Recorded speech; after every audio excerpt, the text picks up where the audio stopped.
4월 20일은 장애인의 날이죠. 장애인에 대한 이해와 복지를 증진하기 위해 제정한 날입니다. 다양한 장애인 정책이 나오고 있지만 장애인들이 살아가는 현실의 벽은 높습니다. 최근 인천의 한 아파트에서 발생한 화재로 10대 청소년이 숨지는 안타까운 사고가 있었습니다. 그런데 이 청소년은 지적 장애를 앓고 있었습니다. 화마 속에서 미처 대피하지 못하면서 참사를 당한 것으로 보입니다. 실제로 장애인들의 화재 사망률은 비장애인보다 9배나 높다는 조사 결과도 있는데요. 먼저 장애인을 위한 재난 대응 실태를 구혜희 기자가 짚어봅니다. 아파트 1층에서 검은 연기가 쉴 새 없이 솟구칩니다. 서구 가정동의 한 아파트에서 불이 난 건 지난 6일 오후 2시 반쯤. 아파트에 있던 다른 가족들은 모두 대피했지만 14살 A군은 미처 화마를 피하지 못하고 생을 달리했습니다. 경찰 조사 결과 A군은 지적 장애가 있는 상태였고 일부 가족들도 장애를 앓고 있는 것으로 확인됐습니다. 애들은 종종 봤어요.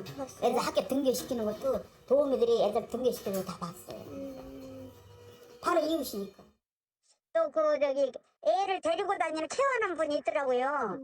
학원으로인가 어디론가 학교론가. 그래서 그분이 애 하나를 잘 케어해갖고 갔다가 왔다가 이런 것만 제가 봤지. 그리고 우리들하고 교류를 안 했어요. 지난해 12월 남동구 만수동에서도 안타까운 사고가 발생했습니다. 상가 주택에서 화재가 발생했는데 70대 지체장애인이 대피하지 못해 목숨을 잃었습니다.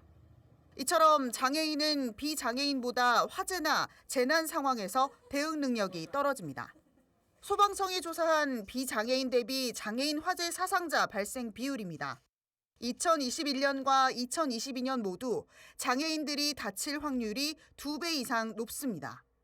특히 장애인 화재 사망자는 10만 명당 3.6명으로 비장애인보다 9배나 높습니다.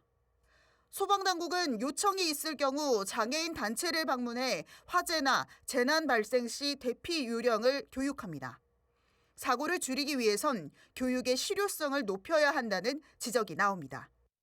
지적장애인 같은 경우에는 쉽고 간명하게 그리고 반복적으로 이 부분들이 교육이 되어야 되는데 사실은 이제 그런 상시적인 교육 시스템, 재난 교육 시스템이 없다 보니까 이제 지적장애인들이 이런 재난으로부터 비극적 결말을 맞는다고 생각을 하고요. 인천 장애인 단체는 성명을 내고 인천시는 실효성 있는 장애 포괄적 재난 대응 정책을 마련하라고 주문했습니다. BTV 뉴스 구혜입니다.